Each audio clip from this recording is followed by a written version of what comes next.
Welcome to Beating Cancer Daily. Beating stage 4 cancer for 30 years still takes my breath away every time I say it. I'm Saranne, founder of the Comedy Cures Foundation, and I hope you'll join me for just a few minutes daily for the next 365 days so we may laugh, learn, maybe cry a little as we live our best days beating cancer daily together. I have to admit that I am a bit obsessed with traditions. I love them. And I know you're going to say, oh, Saranne, I'm not religious. I don't like traditions. I don't care if you're religious or not religious. There are traditions that don't have to be tied to a certain religion. And one of the things I love so much about traveling or meeting new people, I love to find out what their favorite rituals are. So I will just ask somebody, what's your typical day like? Even if they're going through cancer treatment, what do you do while you're going through cancer treatment? What do you bring to the chemo room? Do you have a tradition? Do you have a superstition? I love to find out. I told you, I'm a bit obsessed. Now, I do love the traditions of my faith. I love everything from how it's prescribed or written, like a blueprint of how I should wake up in the morning. What should I do when I wake up? What should I follow? And this isn't blind faith, but they make me feel yummy. I love that structure to the morning. I even have added so many of my own rituals, and I've taught them here. I've taught them on this podcast, including making sure that I listen to comedy. I have a hand washing ritual that I taught at the beginning of the podcast. I have a laughter ritual that I do. So many fun things, including stretching, which I've talked about so many times, meditating. I love lists. But in terms of why do I love rituals so much? I think personally it's because I didn't have a super traditional childhood. I didn't have a very strict childhood. I always looked at other families that had big family gatherings and very ritualistic holidays. I looked at those families no matter what religion it was, and I always asked if I could tag along. I didn't care if it was a temple, a church, a mosque, anything that anybody was doing that had some order or group practice to it. I just loved learning about it, and I still do. So why do I bring this up in relation to cancer or cancer journey or cancer survivorship? Because the science is pretty compelling. We do traditions and rituals because it makes us feel safe. It makes us feel included. And I can tell you from being a very young mom going through a divorce with cancer that that's kind of an outlier place to be. But because of my love of rituals and groups and practices, I was included in many different groups and activities because I loved doing certain rituals. So I love parties, and I always talk about all the parties that I have. I became known as a house with a great holiday party. Now, it was specifically Hanukkah, but I invited anybody who just wanted to come and eat latkes and light candles and sing. It didn't matter if you were Jewish. It just was an excuse to have a party and have a lot of fun. Plus, I think the holiday is kind of cool.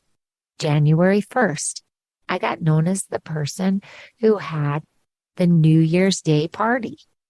I just loved that excuse for gathering people, especially people who might not have had something terribly fun or engaging to do for New Year's Eve, and they thought that it was pretty isolating and lonely.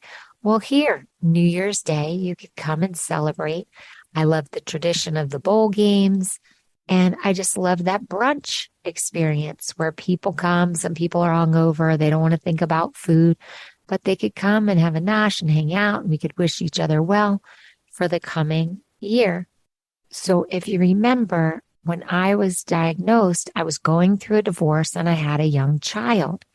And there's this correlation between parents with fond memories of traditions have mentally healthier children. So I had quirky traditions growing up, but when I started raising my own child, I built a lot of rituals into our mother-daughter relationship because I wanted her to have these great memories of us together if, God forbid, I did not make it through my cancer treatment. And what's pretty interesting about that is that there was a study done among people who were dying from cancer by the Pan American Congress of Psychosocial and Behavioral Oncology. And they showed that people who were at the end of their life found that rituals were significant to them, not only as patients, but their family and their caregivers.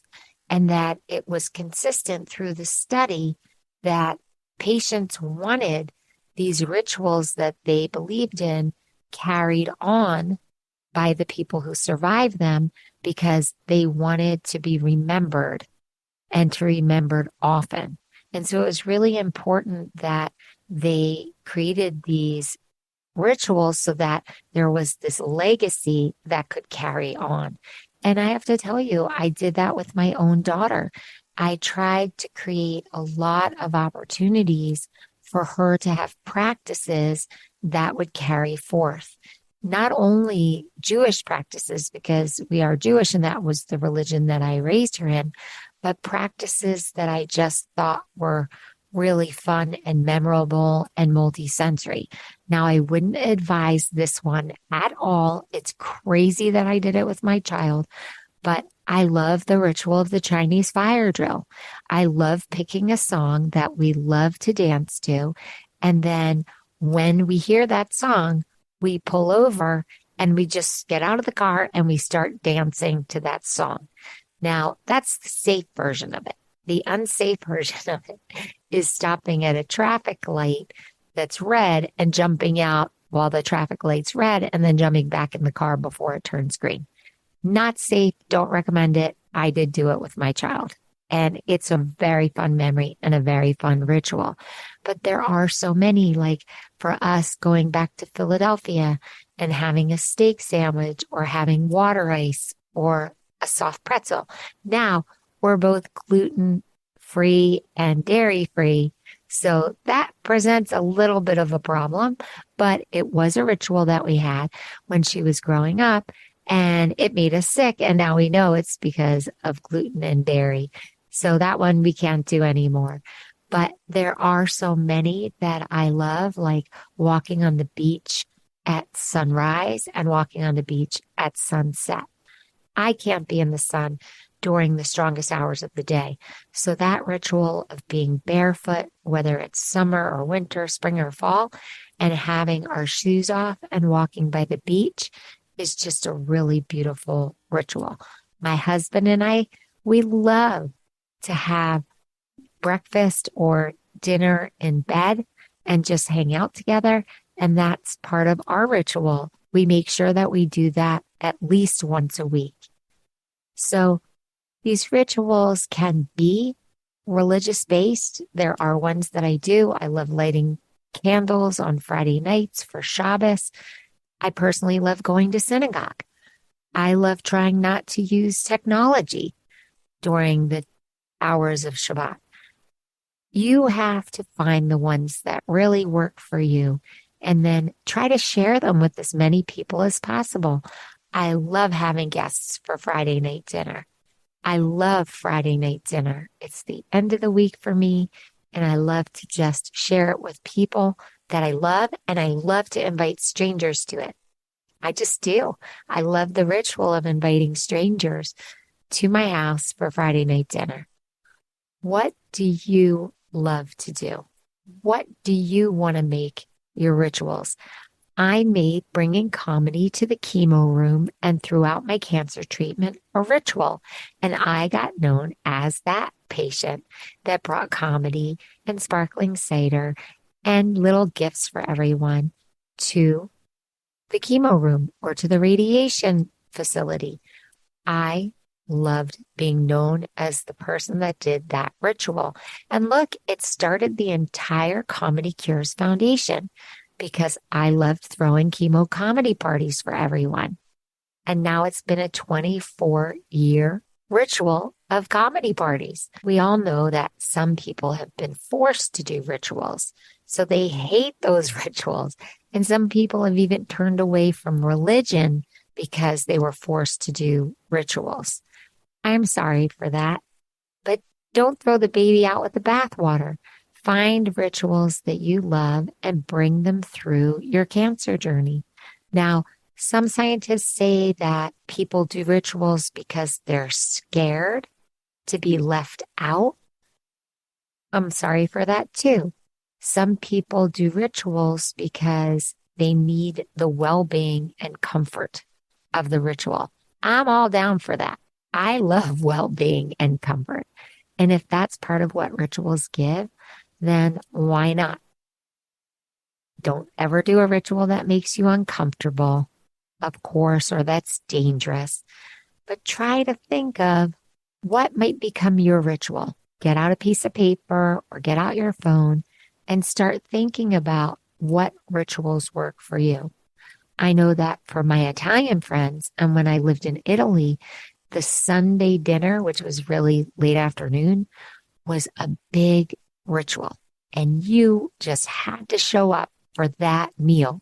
It was really frowned upon if anybody missed that meal in the family.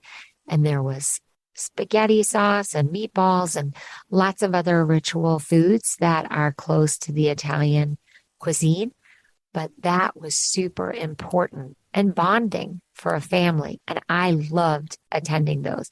So if you start to get it, I love rituals that are attached to food. So I'll show up at your Sunday dinner. I'll show up at your Shabbos dinner. Anywhere where there's food, I love that ritual. But in all seriousness, I would love for you to make that list and start trying on a few. Start practicing a few of these rituals and see if it makes you feel more comfortable, less stressed out, if you get a sense of calm when you do it. You know that I love to tell a silly joke somewhere in the episode, and I found one that kind of pokes fun at this whole episode and at me for loving rituals, so I'm just going to tell it to you. And you can laugh at me. It's okay. Last night, I went to a satanic-like ritual where we chanted around a flaming object, cut it up, and ate it. It was a fun birthday party.